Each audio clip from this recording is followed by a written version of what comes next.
Chris Gardner.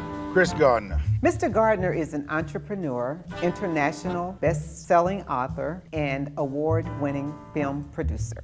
There's never been a generation better prepared to embrace, accept, or adapt to change than this generation right here. That why is there to make us all mindful that it is you and your responsibility, you and your opportunity to create the life that you want for you and your family.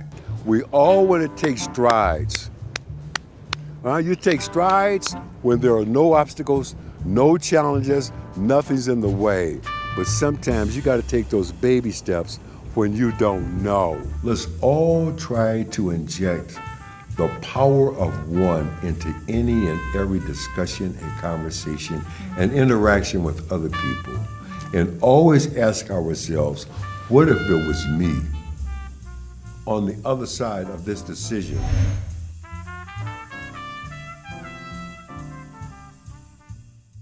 This decade has seen more upheaval in the last 2 years than in my lifetime. How do you hope we move forward? Let's go back a little bit. Okay, I told you I'm doing this thing in schools now. Right. Let's just go back 20 years.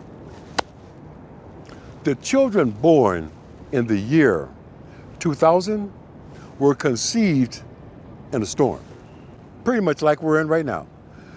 1999, we were all freaked out about what? Something called Y2K. Remember that? It turns out to be a non-event, but at that time we all thought the world was going to end. The computers were not going to work, the utilities were going to collapse, the banks were going to fail. Yep. It turned out to be a non-event. My point is the children born in the year 2000 were conceived in a storm. Fast forward on that timeline 1 year, just as many of those children were learning how to walk, what happens?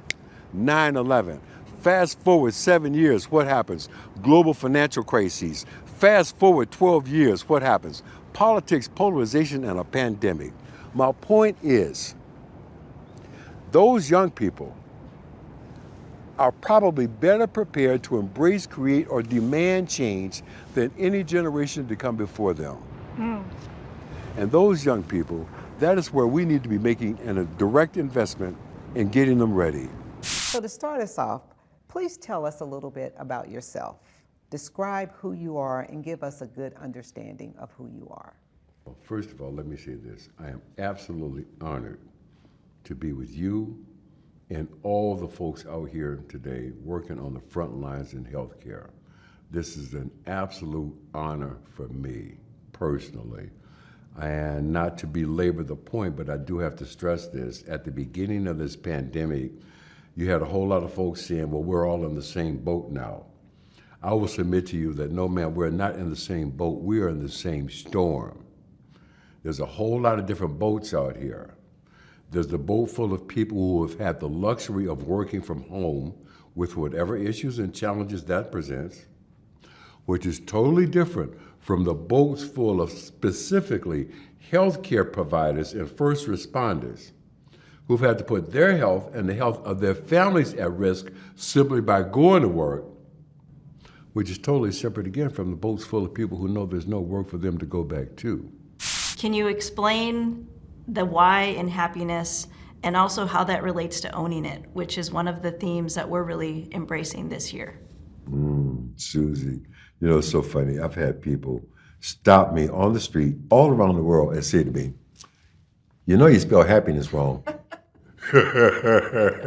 Susie, that why is there for a reason. That why is there to make us all mindful that it is you and your responsibility, you and your opportunity to create the life that you want for you and your family.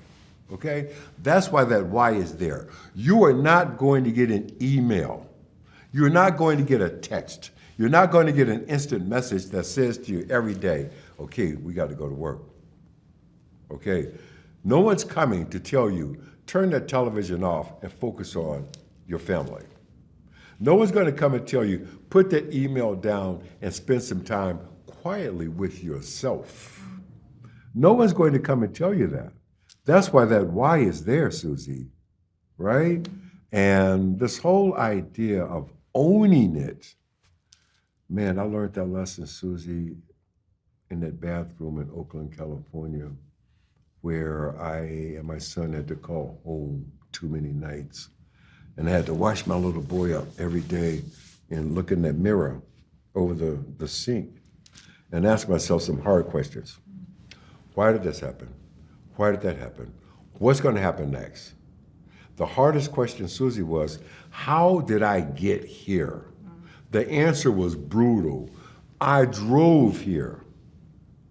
I had something to do with the situations and circumstances that had become my life.